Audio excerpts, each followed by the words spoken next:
So this week we've got a slightly different video to what I've been doing recently. I've kind of gone back to a little bit of the sort of format that I was doing, where I kind of show you what I've been working on and really the final piece. So here we've got the Walking Dead prison cell piece that I've been working on recently. I have covered it in a couple of like the recent videos and things, just like the build processes for things like the door on the side and things. And so I've kind of gone over those sorts of topics, but I thought I'd actually give you like kind of the final overview of the prison cell. So obviously it's quite dark in there at the moment, but I have got the lighting on the inside, which if I actually turn one of these lights off, probably get a slightly better idea of what it's like in there. But the idea with this is really to, I think I was asked to do it so that the chap that's commissioned it from me, he could actually kind of, I suppose in his head, revisit this kind of scene from series 3 of The Walking Dead. So it's obviously something that to him was very important. So yeah, I was kind of grateful to be asked to do this, and this is such a different piece for me because I don't usually do anything that's kind of like on this sort of theme of sort of goriness or anything like that, or like zombies or anything, you know, or walkers as I like to call them in the actual show.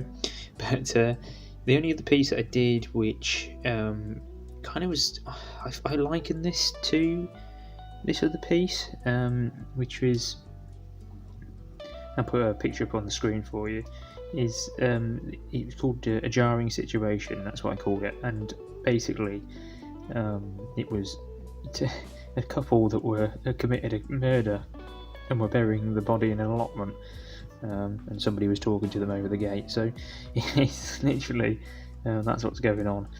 But it was kind of one of these things where you have to look sort of deeper into the picture to kind of understand what it's all about. This is different. I mean, this is plenty of blood stains on the back wall there going on, and it's there's not really a story as such to it. It's just kind of the idea that something's happened in there, something quite gruesome. And so that's kind of where we're at. Now, something that I've added into this to kind of just help with if you wanted to get inside it, but I have kind of included the this glass, well, acrylic piece that you can lift out section. So yeah, it kind of means that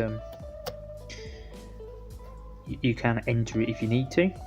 It's not locked completely away. I've done something I really was quite pleased with as well. Is I decided I could have just gone for the concrete effect like I did on the interior with this, but I actually thought let's give it texture as well. And honestly, it's just filler. That's all it is. Filler, a little bit of water, but filler. And I'm just literally with a bit of sponge and also a paintbrush, sort of one of these, like an acid brush, I think it's called. And like literally just got some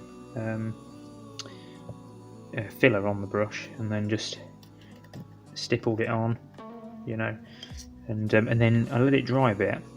I contorted it into place and stuff, but then I let it dry, and then I actually went and stippled it once more so it like sort of like pulled the grit up out of the filler, and I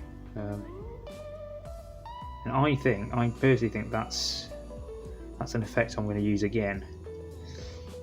Recently I did obviously on Pop-Ins we did the concrete effect, and I was really happy with that, and which is like how I've done the interior in there. But yeah, I kind of pleased I didn't do this effect for that, because I think it would have been too rough. But you can see it it does, it does give that kind of concrete effect, I suppose, and works generally. So, yeah, it's looking really, really good. I've also, at the back here, I've got the button, the on-off switch, which is, a standard thing that I use and include. In there is the battery. If I just show you, I literally get some tweezers, and you can pull it out, then you can actually get your fingers and pull the battery out if you want to. But that just slides in just to hide it.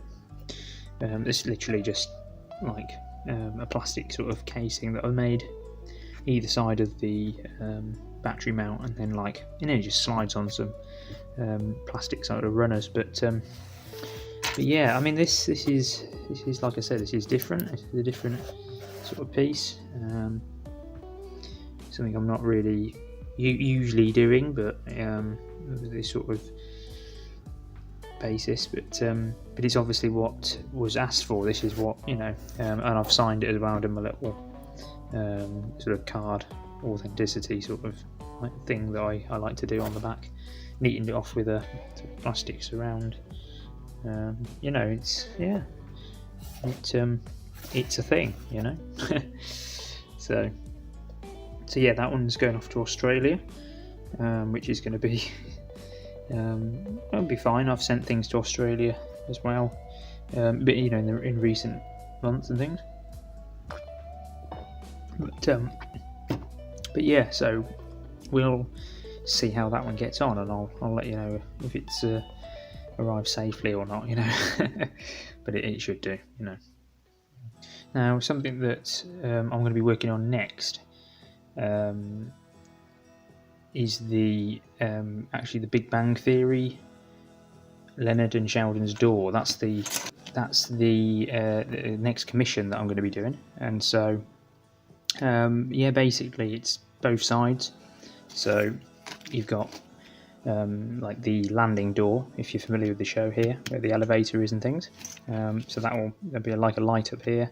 I'm not going to have it necessarily working because for things that I've agreed, it's not really budgeted to be able to do that. But I don't think it needs to either. But yeah, so that will be there. Kind of the idea of that. Need to do the door surround. I've already started marking out the small details that sit on the door. So yeah, it's a simple one, but it's kind of the stuff that I like doing.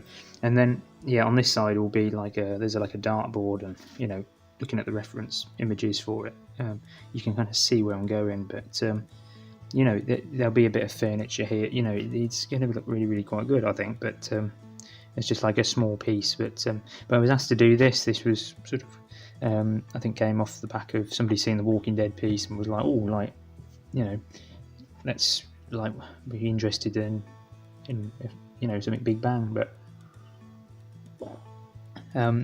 yeah, I'm excited about this one, and I will obviously update you in the next video, and obviously on Instagram you're going to see everything. So, but it's kind of nice to do these smaller builds now. I like that. I like moving between the bigger stuff, which I do enjoy doing, and then this. It's quite nice really to have that sort of alternating pattern to things, I think. But yeah, no, it's so I'll probably, this is what the next video will be about, probably, where I'm at with it. Something else that I'm quite happy with is my lighting. I've got a light bar now, which is pretty good, so I can angle that in all sorts of directions, and and it's really cool because it's got, I didn't realise this, I kind of found it out by accident, but if I hold down the button for it, you can dim the light, so you can actually have it really quite dim. If you hold the button down, it's really bright. So So that's exciting. And I've obviously got my old original lamp that I was using. So it means that, I think for you guys on here, you'll be able to see it all really, really well. But yeah, so overall, thanks for watching, and this little update on things, and like and subscribe and all that good stuff. And obviously, yeah, Instagram's kind of the place where I am the most of the time. So if you found me here and you want to check that out, there's plenty of content that it's not on here, basically, that's on Instagram. So it's worth doing a little follow and things. But yeah, no, all have a good week. Stay safe in this current time. Keep being creative, keep pushing your boundaries, keep making stuff, because I think for some people that are furloughed or in a time of crisis, perhaps that's the thing that could pull you through, that's the thing that could keep you going. And I think definitely for me it keeps my head sort of focused on the right path, really. So yeah, see you next week.